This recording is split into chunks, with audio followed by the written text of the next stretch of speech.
Bonjour à tous, on se retrouve pour la 34e édition des OFNI, objets flottants non identifiés, sur le canal de Huningue. Elle se passe entre l'écluse numéro 4 de Kems-Heuchelée et le port de plaisance de Kems. Elle sera entrecoupée par un fil rouge tenu par le carnaval de Kems.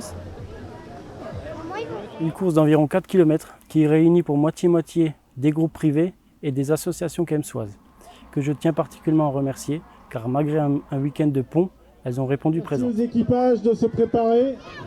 Le capitaine sur la berge pour présenter son équipage et pour convaincre le jury que vous êtes le meilleur radeau. C'est moi. Voilà. C'est pas Mario.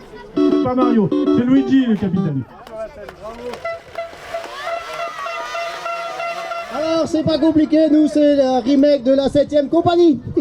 Nous avons aussi sur notre bateau un haltérophile, Nathan.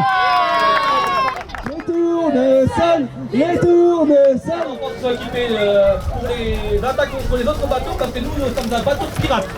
On a prévu de faire la guerre contre tous les autres. Alors, ce bateau, il a une histoire.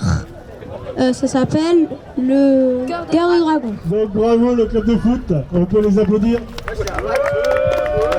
Bonjour, ici votre capitaine. Alors je vais vous présenter dans un premier temps mon équipement. On n'est pas l'équipe au complet. Bravo Carnaval, effectivement pour ces longues participations et cet investissement dans les OFNI.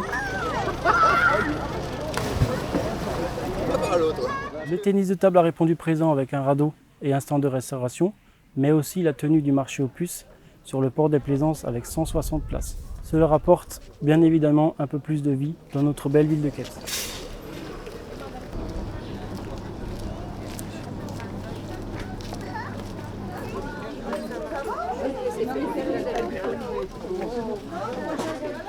Merci également au Football Club Rhénan, à la Société Avicole et au Club de badminton de Kems pour la tenue de leur stand de boissons et de restauration, pour leur engagement qui contribue à la réussite de cette belle manifestation estivale.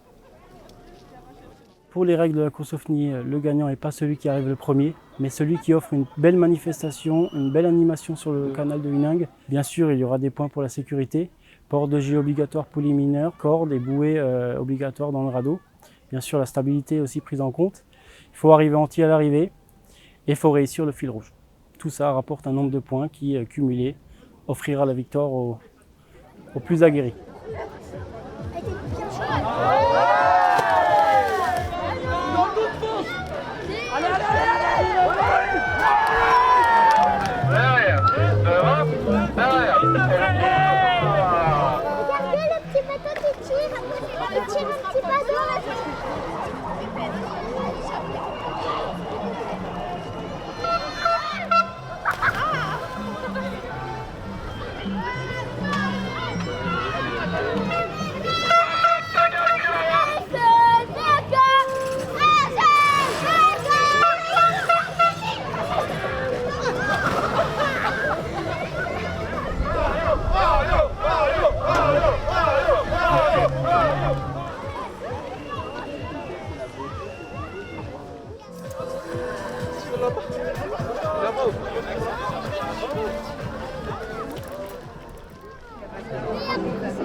On se retrouve l'année prochaine pour la 35e édition, en espérant avoir le soleil. T'as réussi ou pas?